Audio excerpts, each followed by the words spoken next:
Hello दोस्तों, स्वागत है आपका आपके अपने YouTube channel Kanishk English classes में।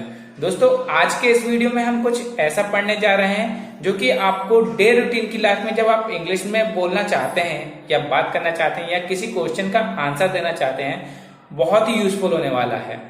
क्योंकि दोस्तों, जब हम किसी क्वेश्चन का आंसर देते हैं तो हम यह सोचते हैं कि इसका हम आंसर कैसे दें। या तो हमें वर्डिंग्स की कमी हो जाती है या फिर ग्रामर का डर लगा रहता है कि कहीं हम गलत तो नहीं बोल रहे हैं। तो दोस्तों, आज जो मैं पैटर्न बताने वाला हूं इस वीडियो में किसी भी क्वेश्चन का आंसर देने का, ये बहुत ही इजी है और आपकी कोई ग्रामेटिकल मिस्टेक भी नहीं होगी इसमें। जैसे कि अगर आपसे कोई क्वेश्चन पूछता है कि क्या आप इंग्लिश बोल सकते हैं, कैन यू स्पीक इंग्लिश, तो आप हिंदी में कैसे आंसर देंगे? हाँ, मैं बोल सकता हूं। तो इसी को आपको इंग्लिश में ट्राई करना है। जैसे कि इसी को हम इंग्लिश में बोल सकते हैं यस आई कैन। तो इंग्लिश का क्वेश्चन क्या होगा? Can you speak English? तो आप आंसर देंगे यस आई कैन। सिंपल है दोस्तों, आप किसी भी क्वेश्चन का आंसर इसी प्रकार से दे सकते हैं। चलिए कुछ इसी प्रकार के सेंटेंसेस के एग्जाम्पल की मदद से हम इस पैटर्न को समझते हैं और इसको हम यूज में लाते हैं। For example, do you like this? तो इसके हम वैसे तो आंसर देंगे यस आई लाइक दिस, पर आप शॉर्ट में यह भी कह सकते हैं यस आई डू, हाँ पसंद है। जरूरी नहीं कि हम हर क्वेश्चन का आंसर पूरे तरीके से दें। For negative sentences, no I don't, नहीं पसंद नहीं है। तो देखिए दोस्तों, I think it is much easier than our full explanations. Must I answer your question? क्या मुझे तुम्हारे प्रश्न का उत्तर देना ज़रूरी है?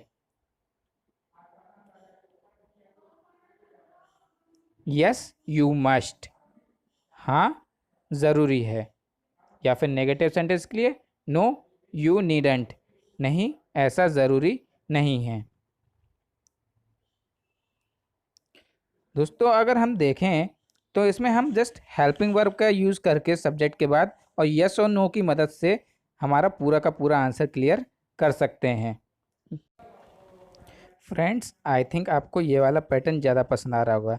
Instead of using only yes और नो, सिर्फ यस और नो में आंसर देने से अच्छा है कि हम एक प्रॉपर आंसर दें, जिससे कि क्वेश्चन पूछने वाले को भी अच्छा लगेगा और हमें आंसर देने में भी अच्छा लगेगा। एक पोलाइटनेस इसमें बनती है। ज़रूरी नहीं कि हमें पूरा ही आंसर देना है। जैसे कि आर यू रेडी? क्या तुम तैयार हो? सो यस आई एम, हाँ तैयार हूँ। नो आई एम नॉट, नहीं तैयार नहीं हूँ। इन सेंटेंसेस में आपको सिंपल एक चीज़ करनी है कि आपको हर सेंटेंस का टेंस पता होना चाहिए और उसमें यूज़ होने वाली हेल्पिंग वर्ब का, जो कि मैं हमारे प्रीवियस वीडियोस में बहुत अच्छे तरीके से बता चुका हूँ।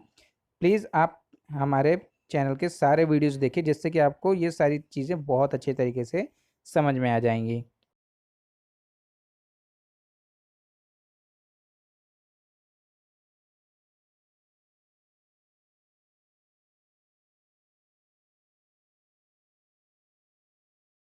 एग्जाम्पल्स देखते हैं। जैसे कि विल दे गो देयर? क्या वे वहां जाएंगे? अभी तक दोस्तों आपने इन सेंटेंसेस में एक चीज नोटिस की होगी कि ये सारे इंट्रोगेटिव सेंटेंसेस हैं, जिनको हम हिंदी में प्रश्नवाचक वाक्य भी कहते हैं। तो प्रश्नवाचक वाक्य की तो हमने आंसर देना सीख लिया। अगर किसी ने हमें अफर्मेटिव सेंटेंस या सकारात्मक वाक्य भी कहा तो उसका आंसर हम कैसे करेंगे?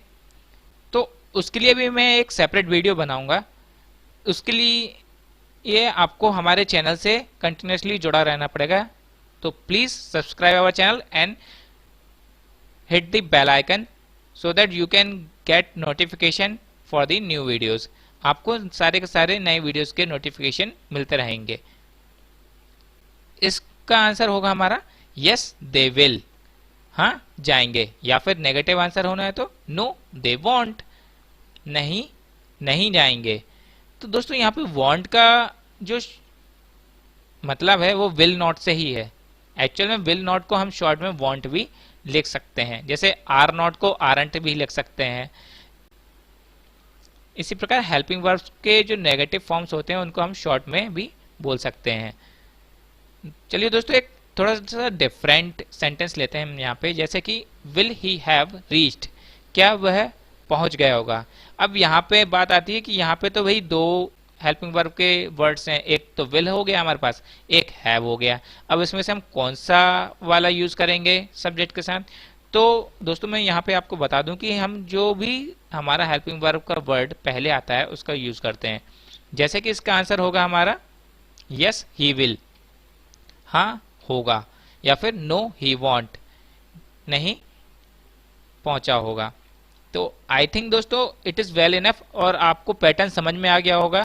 अगर अभी भी आपको पैटर्न समझ में नहीं आया तो मैं आपको बता देता हूं। जैसे कि हम क्या कर रहे हैं कि जो भी हमारी सेंटेंस में हेल्पिंग वर्ब आ रही है, जो भी हमारी सेंटेंस में हेल्पिंग वर्ब आ रही है, जैसे कि इसमें विल हैव आ रही है या फिर हमारी विल अकेली आई थी, तो इस प्रकार की जो हेल्पिंग वर्ब आ रही है उसको जस्ट सब्जेक्ट के साथ लिख के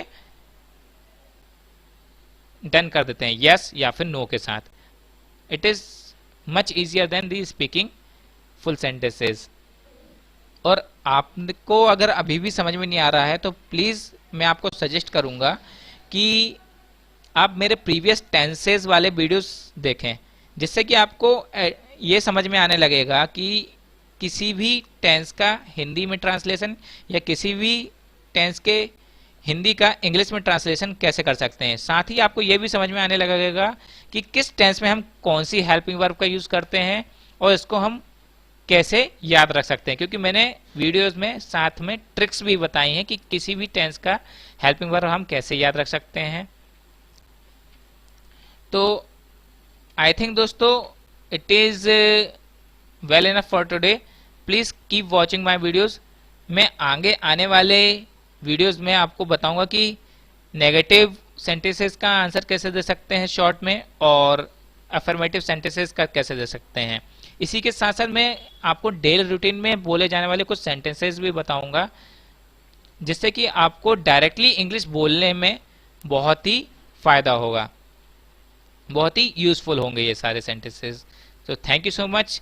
please like, share and subscribe Kanishka Vishwa academy and Kanishka English classes. Thank you so much.